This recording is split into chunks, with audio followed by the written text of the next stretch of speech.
दोस्तों आज का जो हमारे वीडियो का टॉपिक है कि थ्री फेज इंडक्शन मोटर से सबसे अधिक इंटरव्यू में पूछे जाने वाले most important question and answer के ऊपर। दोस्तों इस वीडियो में मैं अपने 8 साल के वर्क एक्सपीरियंस में हमसे 25 से 30 बार जो इंटरव्यू में जो थ्री फेज इंडक्शन मोटर से रिलेटेड क्वेश्चन पूछा गया है वही क्वेश्चन आंसर मैं आपको इस वीडियो में डिस्कस करूंगा। दोस्तों यदि आप इंटरव्यू देने जा रहे हैं और इंटरव्यूअर आपसे थ्री फेज इंडक्शन मोटर से रिलेटेड क्वेश्चन कर रहा है तो मैक्सिमम चांस है कि आपसे इस टाइप के क्वेश्चन कर सकता है जो मैं आप लोगों को बताऊँगा, क्योंकि दोस्तों जो इंटरव्यूअर होता है उसको अपने इंडस्ट्री में आपसे कराना होता है वर्क। तो दोस्तों इस टाइप के क्वेश्चन करके वह कंफर्म कर लेता है कि आपको प्रैक्टिकली नॉलेज है कि नहीं या आप इंडस्ट्री में हमारे वर्क कर सकते हैं कि नहीं। ओके दोस्तों, तो दोस्तों ये जो है पार्ट 1 है। इस पार्ट 1 में दोस्तों मैं 11 क्वेश्चन एंड आंसर को डिस्कस करूंगा। इसके नेक्स्ट दोस्तों मैं पार्ट 2 बनाऊंगा। इस पार्ट 2 में भी जो क्वेश्चन एंड आंसर बचेंगे थ्री फेज इंडक्शन मोटर से मोस्ट रिलेटेड वो क्वेश्चन मैं आपको यहाँ पर डाल के अपलोड कर दूँगा। तो चलिए दोस्तों ज़्यादा देर न करते हुए वीडियो को हम आगे बढ़ाते हैं। दोस्तों पहला क्वेश्चन जो हम लेते हैं, पहला क्वेश्चन क्या है कि क्वेश्चन देखिए क्या है कि थ्री फेज इंडक्शन मोटर कितने प्रकार की होती है। थ्री फेज इंडक्शन मोटर कितने प्रकार की होती है, इसका जो आंसर देखिए क्या है दोस्तों कि थ्री फेज इंडक्शन मोटर 2 प्रकार की होती है।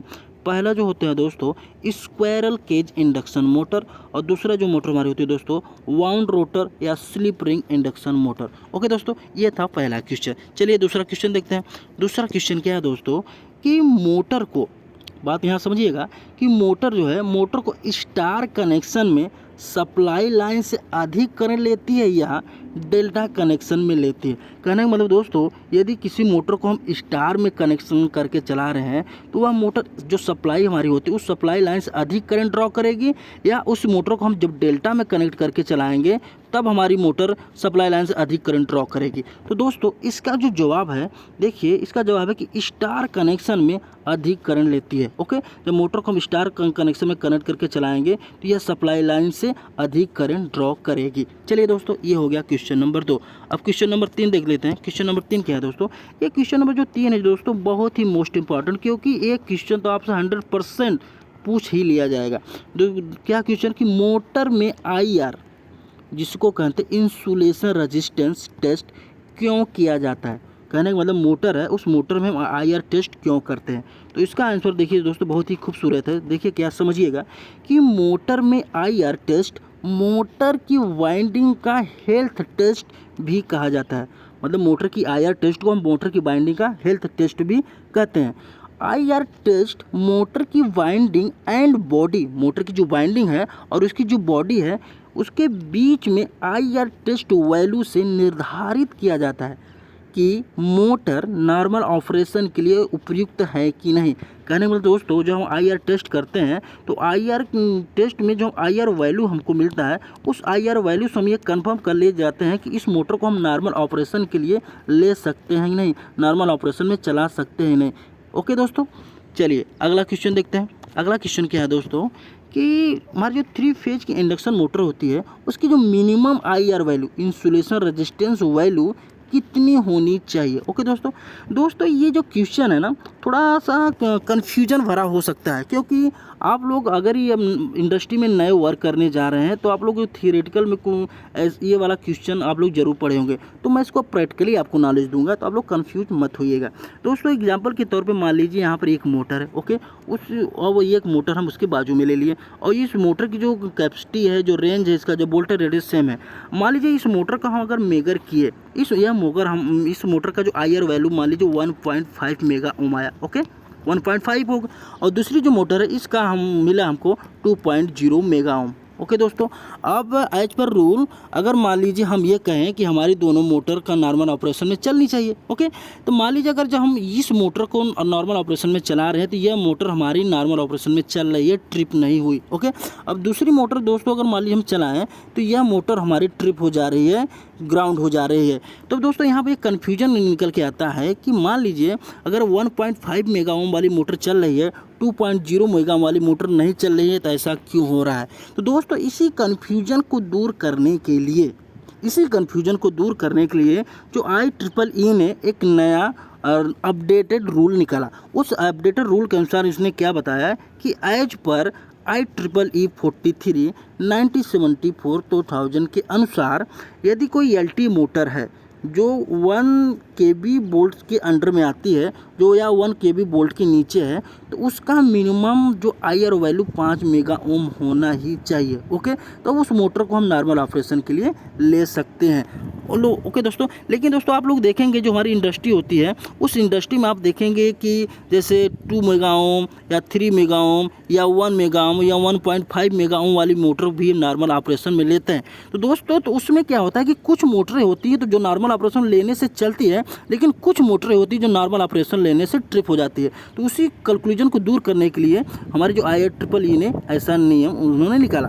ओके दोस्तों, अब दूसरा इन्होंने क्या बोला कि जो कोई MB जो मीडियम वोल्टेज या हाई टेंशन की मोटर है, जैसे 3.3 kV या 6.6 kV या 11 kV की मोटर है, उसका मिनिमम IR वैल्यू 100 मेगा होना चाहिए, तब उसको हम नॉर्मल ऑपरेशन में ले सकते हैं। ओके दोस्तों, तो इस सवाल से आप लोगों को क्या क्लियर हुआ कि जो LT मोटर है उसका मिनिमम IR वैल्यू 5 मेगा होनी चाहिए, जो हमारी मीडियम या हाई टेंशन वाली मोटर है उसका minimum IR value 100 mega ohm होना चाहिए। ओके दोस्तों, चलिए लेते हैं क्वेश्चन नंबर अगला।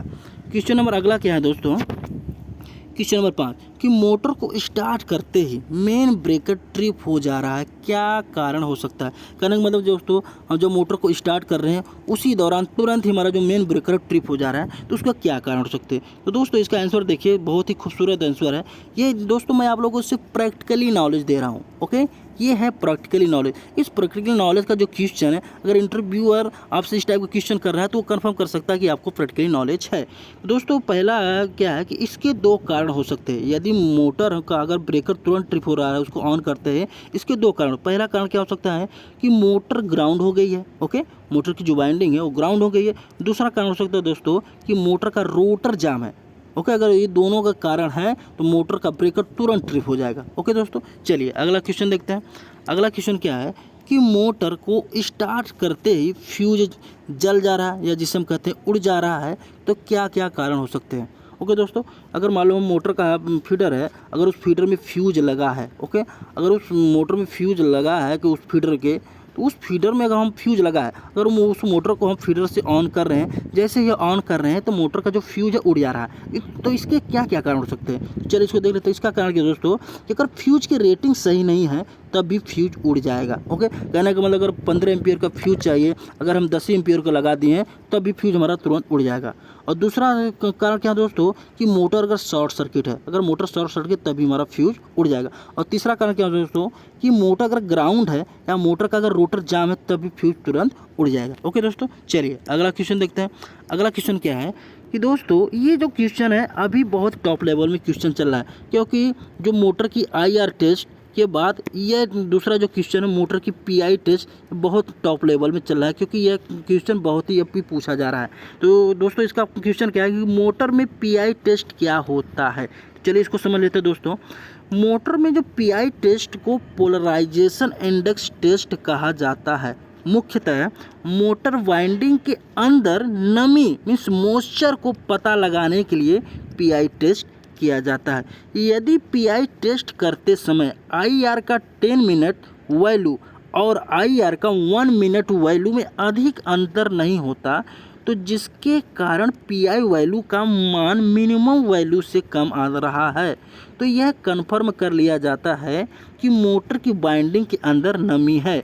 इसके लिए इस मोटर को नॉर्मल ऑपरेशन में लेने से पहले सुखा लिया जाता है। कहने वाला दोस्तों यदि हम PI टेस्ट कर रहे हैं तो 10 मिनट की जो IR वैल्यू है और 1 मिनट की जो IR वैल्यू है उसमें कभी ज़्यादा डिफरेंस नहीं आ रहा है, जिसके कारण जो PI वैल्यू का मान अगर जो मिनिमम वैल्यू है उस मिनिमम वैल्यू से कम आ रहा है तो उसे कंफर्म कर लिया जाता है तो इस मोटर के अंदर नमी है या मॉइस्चर है। तो इस मोटर को अगर नॉर्मल ऑपरेशन में लेना है तो इस मोटर को पहले सुखा लो, उसके बाद फिर से PI वैल्यू टेस्ट करो, उसके बाद इस मोटर को नॉर्मल ऑपरेशन में ले सकते हैं। ओके दोस्तों, चलिए अगला क्वेश्चन देखते हैं।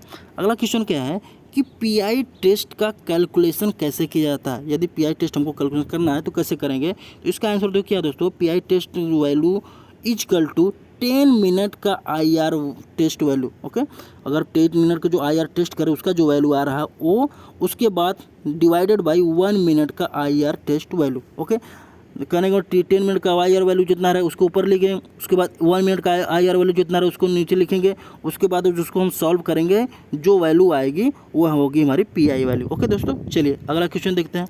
अगला क्वेश्चन दोस्तों, यदि PI टेस्ट का मान मिनिमम कितना होना चाहिए। अगर PI टेस्ट कर रहे हैं किसी मोटर के लिए, नॉर्मल ऑपरेशन के लिए अगर हम चलाना है तो उसका मिनिमम मान कितना होना चाहिए।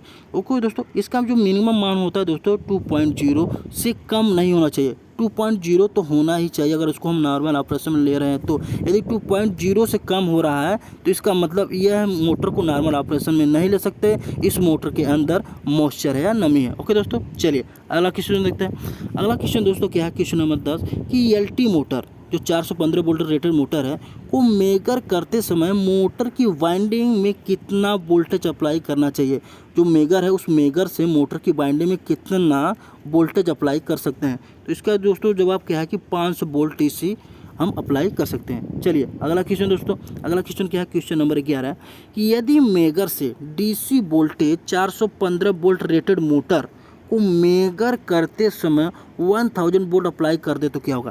ये दोस्तों एकदम प्रैक्टिकली क्वेश्चन है। ओके, कहने का मतलब अगर मान लीजिए हम मेजर हम कर रहे हैं 415 वोल्ट रेटेड मोटर के अगर मेजर हम कर रहे हैं, ओके, उस दौरान अगर 500 वोल्टेज अप्लाई ना करके अगर 1000 वोल्ट अप्लाई कर देंगे तो फिर क्या हमको प्रॉब्लम देखने को मिलेगी। इसका आंसर क्या है दोस्तों कि अगर बार बार अगर ऐसा हम सिचुएशन बार बार कर रहे हैं तो बार बार अधिक वोल्टेज अप्लाई करने से वाइंडिंग इंसुलेशन, जो वाइंडिंग का इंसुलेशन है वो वीक हो जाएगा, कमज़ोर हो जाएगा और वाइंडिंग ब्रेक भी हो सकती है।